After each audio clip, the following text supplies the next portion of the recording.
रामपुर नाम का एक गांव था जहां सभी लोग बड़े खुशहाल रहा करते थे। इस गांव में आने के लिए सभी गांव वासियों को एक घने जंगल से होकर गुजरना पड़ता था। उस जंगल को लोग वर्षों से राक्षस वन नाम से जानते थे। वो जंगल काफी घना होने के बावजूद भी उस जंगल में कोई जंगली जानवर ने आज तक इंसानों पर हमला नहीं किया। लोग बड़े आराम से उस जंगल से आए जाया करते थे। लेकिन ये जंगल जो दिन में इतना शांत हुआ करता था, वही रात में लोग इस जंगल से गुजरने से डरते थे। कुछ लोगों का कहना था कि उन्होंने इस जंगल में रात को चुड़ैल को देखा है और वो यहाँ से जाने वाले लोगों का खून पी जाती है। उसी दिन से सभी गांव वालों ने और आसपास के गांव के लोगों ने ये तय कर लिया था कि कोई भी सूर्यास्त के बाद इस जंगल से नहीं गुजरेगा। और इस तरह गांव वालों के साथ कोई भी बुरी घटना होने से बच जाती थी। फिर भी कभी कभी कुछ गांव वालों को अपनी जरूरत की चीजें लेने के लिए गांव के पास वाले शहर में जाना पड़ता था और वापस लौटते लौटते अगर देर हो जाती तो बहुत दिनों बाद लगता है आज कोई शिकार आ रहा है। आज तो ताजा और गर्म खून पीने को मिलेगा। अरे कोई नहीं है रामू, डर मत, ये सिर्फ तेरा वहम है। नहीं नहीं नहीं, सही कह रहा है तू। अब तू इस दुनिया में नहीं नहीं नहीं नहीं, मुझे माफ कर दो चुड़ैल जी। अरे ओ सुंदर इंसान, माफ नहीं, आज तो तुझे साफ करना है। इसी गांव में एक रामू नाम का भोला भाला इंसान रहता है। जैसा उसका नाम वैसा ही वह भोला भाला। वह इतना भोला था कि हर कोई उसे दबाने की कोशिश करता था। यहाँ तक कि उसकी शादी के बाद उसकी बीवी ने भी उसे दबाना शुरू कर दिया। अगर काम से लौटकर कभी रामू ने खाना मांग लिया तो उसकी बीवी शुरू हो जाती थी। लीला, ले जल्दी से खाना लगा दे, बहुत तेज भूख लगी है।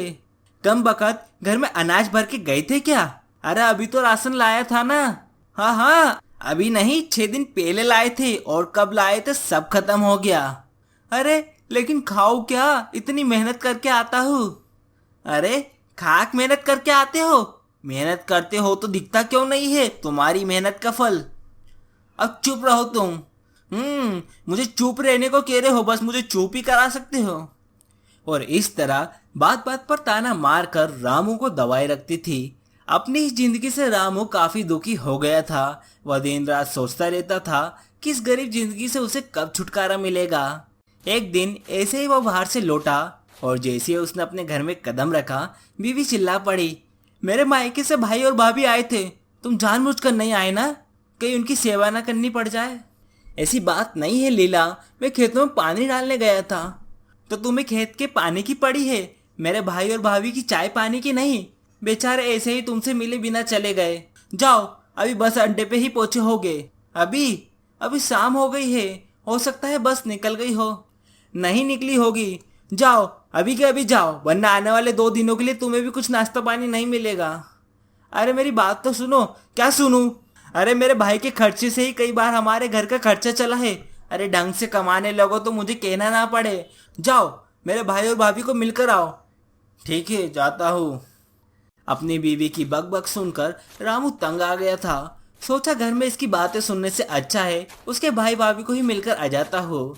मगर घर से ही निकलकर उसको याद आता है कि पैसे तो घर से लाना ही भूल गया, बस अड्डे तक कैसे जाएगा।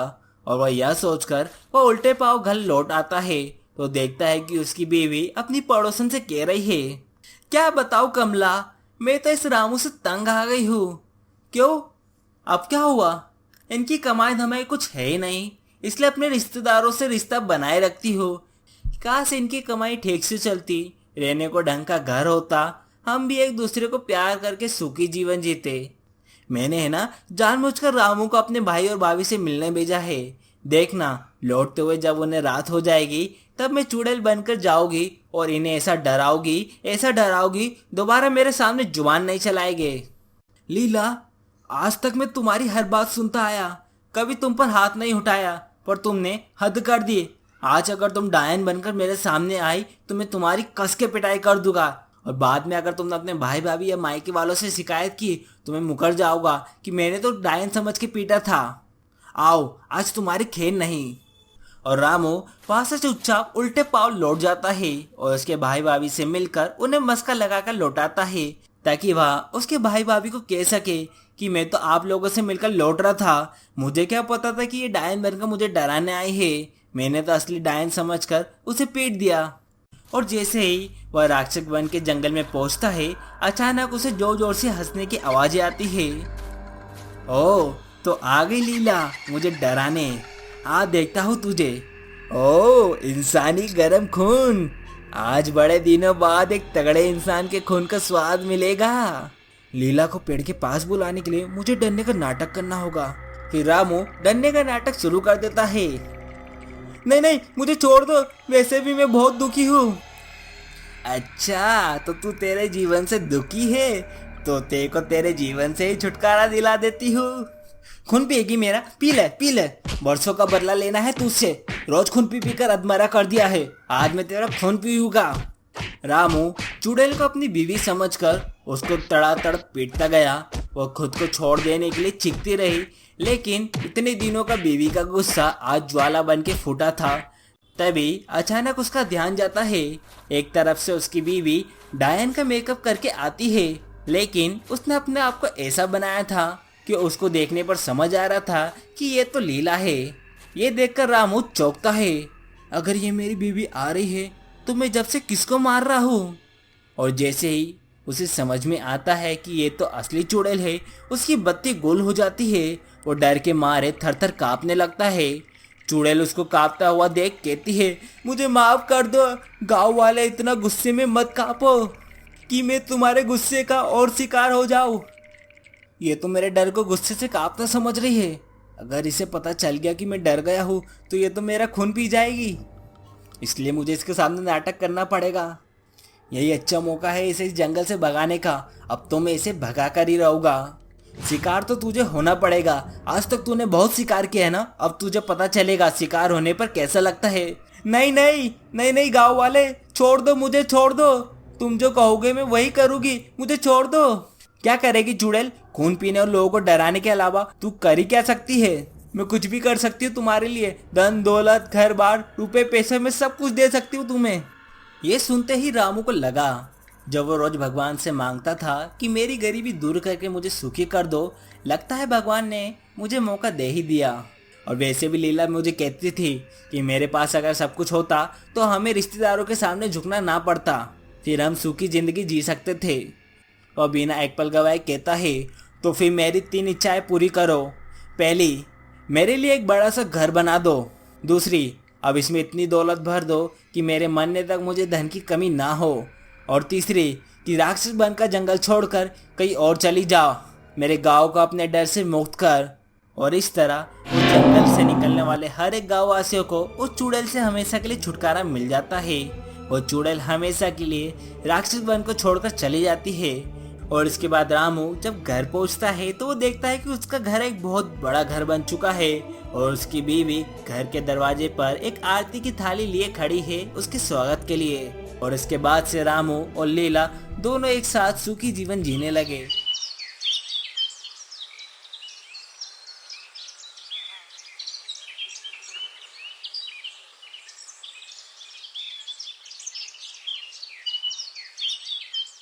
एक छोटे से गांव में रमेश और रिंकी नाम के 2 भाई बहन रहते थे। दोनों के माँ बाप नहीं थे और परिवार के नाम पर सिर्फ वही 2 थे जो एक दूसरे का ख्याल रखते थे। रमेश बड़ा था और उसकी छोटी बहन रिंकी उससे 2 साल छोटी थी। रमेश और रिंकी हमेशा साथ रहते और एक दूसरे की मदद करते। रमेश अपनी छोटी बहन से बहुत प्यार करता था और उसकी छोटी बहन भी अपने बड़े भाई से बहुत प्यार करती थी। एक दिन रमेश और रिंकी घर का सामान लेने के लिए गांव के पास वाले बाजार में जाते हैं। तभी उन्हें बाजार में एक चाचा की नई दुकान दिखती है, जिसमें वो चाचा धातु और मिट्टी से बने अलग अलग प्रकार का सामान बेच रहे थे। तभी रिंकी की नजर एक बांस पर जाती है जो उसे बहुत पसंद आता है। रमेश उस बांस का दाम चाचा से पूछता है। अरे ओ चाचा, ये कितने का है? बेटा, ये बांस 250 रुपए का है। लेकिन रमेश के पास इतने पैसे नहीं थे। वो दुखी हो जाता है। तभी रिंकी बोलती है, अरे भैया, ये बांस इतना अच्छा भी नहीं है। दोनों घर का सामान लेकर वापस चले आते हैं। लेकिन रमेश समझ जाता है कि रिंकी को बास काफी अच्छा लगा, लेकिन पैसे ना होने की वजह से उसने ऐसा कहा। रमेश ने मन ही मन ये फैसला कर लिया था कि वो अपनी छोटी बहन के लिए इस बास को लेकर रहेगा, चाहे उसे कितनी मेहनत क्यों ना करनी पड़े। 5 दिन बीत जाते हैं। रमेश पैसा जमा करके उसी दुकान पर जाता है और बास खरीद लेता है। लेकिन रमेश रिंकी के लिए सरप्राइज रखता है। कुछ ही दिनों में राखी का त्योहार आ जाता है और रिंकी रमेश को राखी बांधती है। रमेश उसे गिफ्ट के तौर पर वही बास देता है जो रिंकी को पसंद आया था। रिंकी बास को देखकर बहुत खुश हो जाती है। वो उस बास को संभाल कर टेबल पर रख देती है और रोज उसको साफ करती है। एक दिन उससे बास साफ करते करते गलती से गिर जाता है और टूट जाता है। रिंकी बहुत दुखी हो जाती है और रोने लगती है। जब रमेश घर आता है तो देखता है कि रिंकी रो रही है। फिर वो अपनी बहन से पूछता है, क्या हुआ बहना, तुम इतना क्यों रो रही हो? रिंकी बताती है कि उसका प्यारा बास टूट गया है और उसे बहुत दुख हो रहा है। रमेश उसे समझाते हुए कहता है, रोने से बास थोड़ी ठीक होने वाला है, कोई बात नहीं, हम दूसरा ले लेंगे। फिर दोनों सोने के लिए चले जाते हैं। आधी रात में टूटे हुए बांस से धुआं निकलता है और एक चुड़ैल बाहर आती है। आखिरकार मैं इतने सालों बाद आजाद हो ही गई, अब मैं किसी को नहीं छोड़ूंगी। अगले दिन जब रमेश काम से लौटकर घर आता है और दरवाजा खटखटाता है, रिंकी दरवाजा खोलती है। लेकिन आज रमेश को कुछ अजीब लगता है। जब भी वो घर आता था तो रिंकी खुश हो जाती थी और खुशी के मारे झूमने लगती थी, लेकिन आज उसने उसे देखा तक नहीं। रमेश सोचता है कि शायद ये वास के टूटने की वजह से अभी भी दुखी है। दिन पर दिन रिंकी का बिहेवियर अजीब होने लगता है। रमेश को रिंकी को ऐसा देखकर बहुत दुख होता है। एक दिन रमेश घर पर रहता है और देखता है कि रिंकी अपने आप से बात कर रही है। ये देखते ही रमेश जल्दी से गांव के एक पंडित जी के पास जाता है और उन्हें सब कुछ बताता है। पंडित जी रमेश की सारी बात सुनकर कहते हैं, ये सब उस बांस की वजह से हो रहा है जो तुमने बाजार से खरीदा था। वो बांस साधारण नहीं था, उसमें एक चुड़ैल की आत्मा कैद थी। उसके टूटने की वजह से अब वो आत्मा आज़ाद हो चुकी है। हमें जल्द से जल्द उसे वापस से कैद करना पड़ेगा, नहीं तो वो रिंकी के साथ साथ गांव के सभी लोगों को मार देगी। रमेश पंडित जी की बात सुनकर हक्का बक्का रह जाता है। वो पंडित जी के साथ घर वापस आता है। पंडित जी अपने झोले से गंगा जल निकालते हैं और रिंकी के ऊपर छिड़क देते हैं। गंगा जल पड़ते ही रिंकी बेहोश हो जाती है और रमेश ये देखकर थोड़ा डर जाता है। अरे उसे कुछ नहीं हुआ है। फिर पंडित जी पूजा के सामान की मदद से गोलाकार का एक गोला बनाते हैं। रमेश को बोलते हैं कि रिंकी को गोले के अंदर ले आओ। रमेश रिंकी को गोले के बीच में बैठा देता है। पंडित जी अपने मंत्रों का जाप शुरू कर देते हैं। जैसे ही पंडित जी मंत्रों का जाप करते हैं, घर के अंदर तेज हवा चलने लगती है। रिंकी का शरीर कांपने लगता है और उसके मुंह से अजीब सी आवाजें निकलने लगती है। पंडित जी अपना जाप और तेज कर देते हैं। धीरे धीरे चुड़ैल रिंकी के शरीर से बाहर निकलने लगती है और गोले के बाहर आने की कोशिश करती है। ओए चुड़ैल, बता तू कौन है और इस वास में कैसे आई? फिर चुड़ैल अपनी कहानी उन्हें सुनाती है। बहुत सालों पहले इसी गांव के पास एक दूसरा गांव था जहां एक सुंदर और प्यारी लड़की रहती थी जिसका नाम चंद्रिका था। चंद्रिका की सुंदरता और उसके गुण सभी को अपनी ओर आकर्षित करते थे। गांव के लोग उससे बहुत प्यार करते थे और वो अपने माता पिता की इकलौती संतान थी। चंद्रिका को मिट्टी और धातु से चीजें बनाने का शौक था। उसने अपने हाथों से कई सुंदर अलंकार बनाए जो गांव के लोग खरीदते और अपने घर को सजाते। एक दिन चंद्रिका ने अपने हाथों से एक सुंदर बांस बनाया जो दिखने में अत्यंत सुंदर और अनोखा था। उसने सोचा कि इस बांस को अपने घर के मंदिर में रखेगी। लेकिन चंद्रिका की जिंदगी में एक कठिन मोड़ आया। गांव में एक निर्दयी और एक दुष्ट तांत्रिक आया जिसका नाम भैरव था। भैरव अपनी तंत्र शक्तियों से गांव के लोगों को डराता और उनसे धन और दौलत लूटता। एक दिन भैरव की नज़र चंद्रिका पर पड़ी और उसकी सुंदरता से वह आकर्षित हो गया। भैरव ने चंद्रिका को अपनी बनाने की कोशिश की, लेकिन चंद्रिका ने उसके प्रस्ताव को ठुकरा दिया। भैरव को अपनी असफलता सहन नहीं हुई और उसने अपनी मंत्र शक्तियों से चंद्रिका को कैद करने का निश्चय किया। उसने अपने तांत्रिक विद्या का इस्तेमाल करके चंद्रिका की आत्मा को उस बांस में कैद कर दिया जो चंद्रिका ने अपने हाथों से बनाया था। भैरव ने सोचा कि इस तरह वो चंद्रिका को हमेशा के लिए अपना गुलाम बना लेगा और उसकी आत्मा उसके कब्जे में रहेगी। चंद्रिका की आत्मा बांस में कैद हो गई और गांव के लोग इस बात से अनजान थे। भैरव ने उस बांस को तांत्रिक कार्यशाला में रख दिया। कुछ दिन बाद भैरव अपनी ही तंत्र विद्या का शिकार बन गया और उसकी मृत्यु हो गई। उसके मरने के बाद उसका कार्यशाला और उस बांस को लोगों ने एक कोने में छोड़ दिया।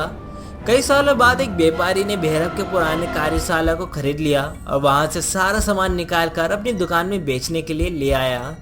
उस व्यापारी को उस बांस की असली कहानी का पता नहीं था।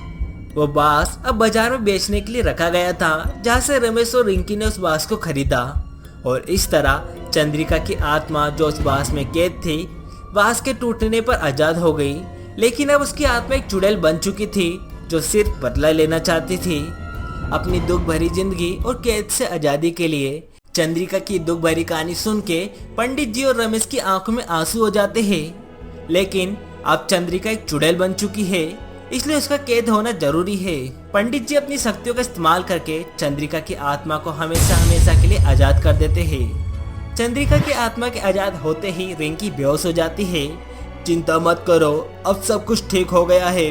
रमेश अपनी बहन को संभालता है। कुछ ही देर में रिंकी होश में आती है और अपने भाई को देखती है। वो अपने भाई से लिपट कर रोने लगती है। रमेश उसे समझाता है, सब कुछ ठीक हो गया है बहना, अब तुम्हें डरने की कोई जरूरत नहीं। धीरे धीरे सब कुछ पहले जैसा होने लगता है। गांव के सभी लोगों ने पंडित जी और रमेश की तारीफ की और उनका आभार माना। रमेश और रिंकी फिर से अपने जीवन को शांति और खुशी के साथ जीने लगे।